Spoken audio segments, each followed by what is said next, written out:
Trevor has the audacity to laugh. They're not sex clothes. He reaches into the box and holds up a pastel blue crop top. They're just clothes that have been forgotten. Clothes that attract a guy like me. And a guy like Drew. I frown in frustration and shake my head, looking away. Come on, Martha. This stuff is in great condition. And I never had sex with them while they were wearing these clothes. I promise. I look over to see him pouting comically. Then I eye the blue crop top. It is super cute. I've always wanted to wear something like that, but never had the guts. Oh, what the heck. I stomp in and grab the shirt from his hands. Then I bend down to try and find something to go with it. I look up and see him grinning smugly. Stop smiling like that. He reaches in and holds up a pink thong. My jaw drops open. No, absolutely not. I'm not wearing anyone else's nasty underwear.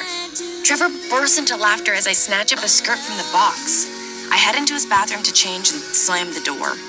I get dressed quickly before I can think too much about what I'm doing. Luckily, everything fits. My voice is deadpan when I walk back into the room. Ta-da! Trevor turns and his eyes widen. He blinks a few times as he looks me over. Then his playful grin is back in place. Now, that's what I call playing up your assets.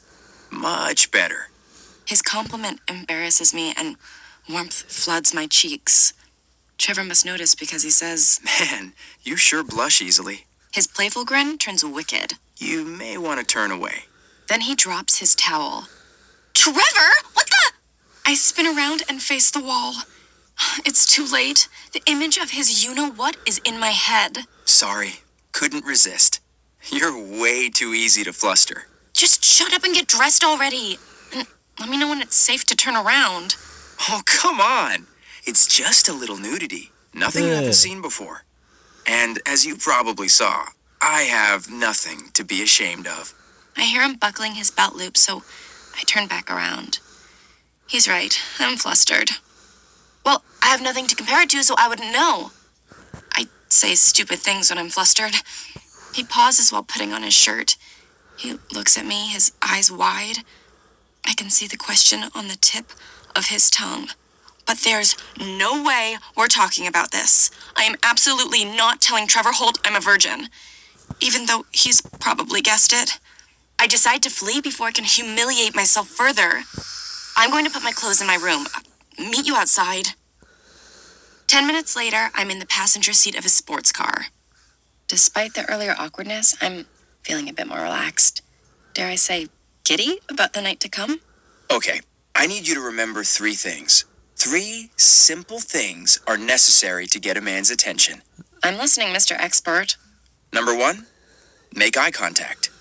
I turn my head slowly and stare at Trevor in silence. After a few moments, he turns to look at me. Jeez, not like that, you creep. I burst into laughter. Come on! I know all about eye contact. What's the next thing? Number 2, smile at him. Still feeling giddy, I grin widely, making sure all my teeth are showing. Like this? Now he barks out a laugh. I see his dimple again. No.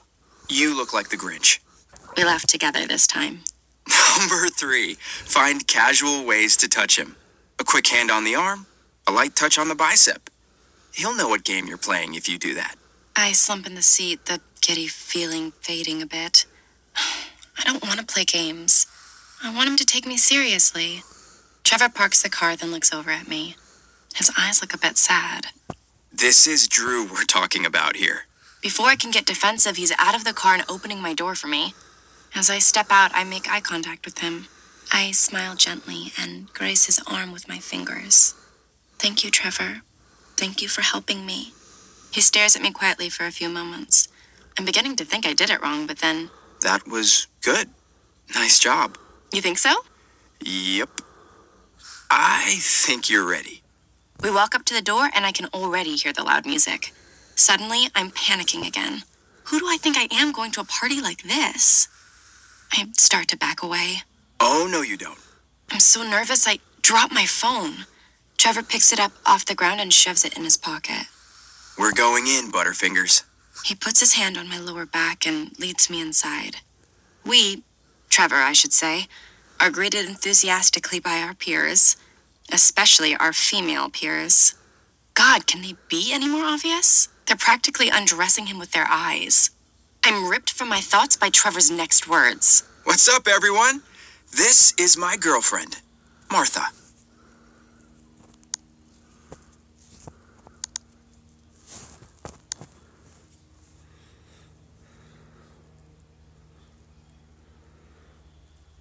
Jaws drop open, and I'm pretty sure the music screeches to a stop. Did Trevor just call me his girlfriend? He's beaming down at me, and I'm glaring up at him. He's kidding, everyone. We're just friends. Oh, stop being so coy, Marmar. We're in love. I look at him in disbelief. Marmar? That dimple appears again as he fights a smile. Excuse us for a minute. I drag him back toward the door. What do you think you're doing? He leans against the door jamb, grinning at me. Just trust me. If people think we're together, they're gonna start wondering who you are, which means that they'll be interested. But if Drew thinks I'm taken, he'll never talk to me. Trevor looks away as if he's suddenly uncomfortable. He runs a hand through his thick brown hair. Martha, you're very naive. It's better if Drew thinks you're with someone, especially me. Why especially you? He's very competitive with me, and I know him better than you do. I'm trying to warn you about what type of person he is. And who is going to believe this anyway? I wave a finger between us. Have you ever even had a girlfriend? Trevor makes a face like he's just bitten into a lemon. No. Guys like me don't do girlfriends.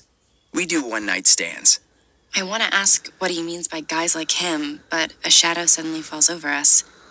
My heart skips a beat when I look up and see Drew. My God, he's so handsome. Sandy blonde hair, bright blue eyes, and a wide smile that could make a girl's knees weak. Drew, what's up, man? Nothing much. Good to see you, Trev. Drew's eyes are bright as he turns to look down at me. And you brought a friend. You look familiar, but I'm not sure we've met. I tamped down my disappointment. We were lab partners your sophomore year. He nods cheerfully. That's right. Man, that class was a joke, wasn't it? I didn't learn a thing. I don't agree, but decide I don't care. Drew is actually talking to me. I think of rule number 1 and make eye contact with him. Then I say, I didn't either, but I had a great time working with you.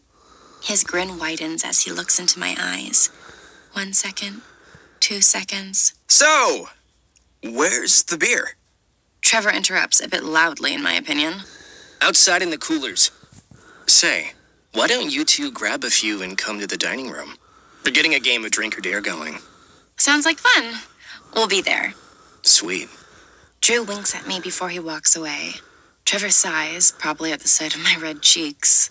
He pulls me outside to the deck and stares at me as he reaches into the cooler. Martha, I'm gonna guess you've never played drink or dare before. No, but how hard can it be? It's just, these games can get a little intense. Oof.